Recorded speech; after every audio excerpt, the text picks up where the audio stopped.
A world before the Mongols. Before the 13th century, the world was fragmented. Europe was divided into feuding kingdoms. The Islamic world was powerful but politically fractured.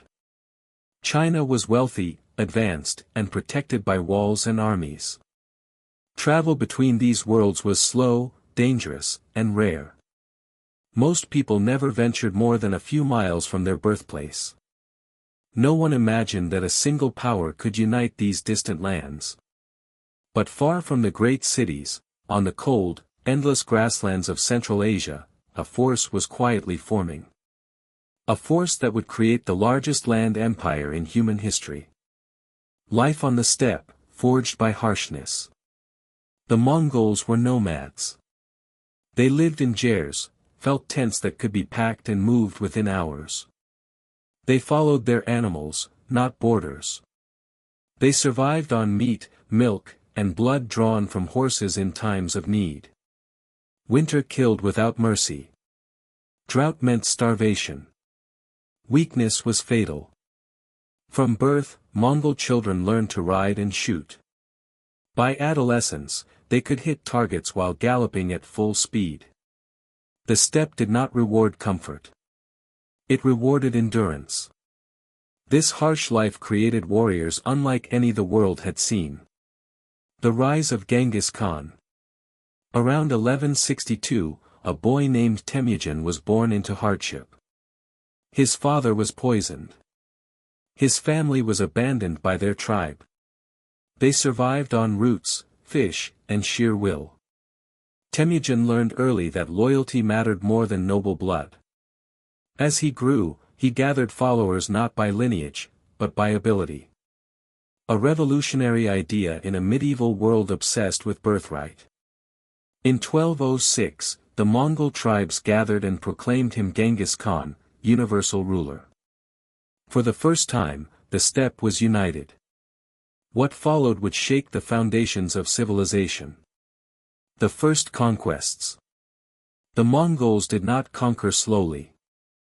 They attacked like storms, sudden, overwhelming, unstoppable. Their armies moved with terrifying speed. They used feigned retreats, encirclements, and psychological warfare. Cities that surrendered were spared. Cities that resisted were destroyed. Word spread quickly. Fear became their greatest weapon. Within years, Mongol forces crushed kingdoms across northern China and Central Asia. Walls meant nothing. Numbers meant nothing. Only submission offered survival. The empire expands beyond imagination. After Genghis Khan's death in 1227, the empire did not collapse. It expanded. Under his sons and grandsons, Mongol armies pushed outward in every direction. They conquered the Jin dynasty in China, the Khwarezmian Empire, Persia and Mesopotamia, the Russian principalities, parts of Eastern Europe, Korea. By the mid-13th century, Mongol riders had reached Hungary and Poland. Europe trembled. Church bells rang in panic. Kings prepared for an invasion that never fully came, but could have. At its height, the Mongol Empire stretched from the Pacific Ocean to the Black Sea, from Siberia to the Indian subcontinent. Over 24 million square kilometers. No empire has ever ruled more land at one time. How did the Mongols govern such vastness? Conquest was only half the story. The Mongols were not just destroyers, they were organizers. They divided the empire into four great khanates. The Yuan dynasty, China. The Ilkhanate, Persia. The Chagatai Khanate, Central Asia. The Golden Horde, Russia. Each region was ruled by Mongol elites but administered by local experts. The Mongols valued skills over ethnicity. Persian administrators. Chinese engineers. Arab doctors. European merchants. Religion was tolerated. Trade was protected. They built the Yam postal system, relay stations every few miles, allowing messages to cross continents in weeks instead of years. The Pax Mongolica, a connected world. Under Mongol rule, Eurasia experienced an era known as Pax Mongolica, Mongol peace. Trade flourished. The Silk Road became safer than ever before. Goods traveled freely. Silk, spices, gold, gunpowder, paper, medical knowledge. Ideas traveled too. For the first time, East and West were connected on a massive scale. Travelers like Marco Polo reached the court of Kublai Khan, Genghis Khan's grandson. The world was shrinking. Globalization had begun, centuries before the modern age.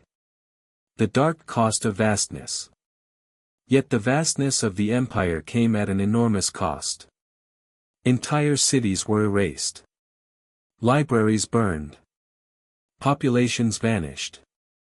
Some regions lost millions of lives. The Mongols believed terror saved time. Fear prevented rebellion. Their brutality became legend, but so did their efficiency. The empire was built fast. Perhaps too fast. Cracks in the colossus. As generations passed, unity weakened. Khanates grew independent. Local cultures reshaped Mongol rule. Civil wars erupted among Mongol elites. The empire was simply too vast to remain one. By the late 1300s, it fractured permanently. Yet even in collapse, its influence endured. The Mongol legacy. The Mongol Empire changed history forever. It redrew borders, accelerated global exchange, spread technology and knowledge, connected civilizations that had never met. Modern trade routes, diplomacy, and even globalization trace roots back to Mongol rule. They were conquerors. They were builders. They were the architects of the first truly global world. Conclusion: an empire without equal. The Mongol Empire was not just vast in land. It was vast in impact. From horseback riders on the steppe to rulers of continents, the Mongols reshaped the fate of humanity. No walls stopped them. No distances slowed them. An empire born from grasslands that ruled the world.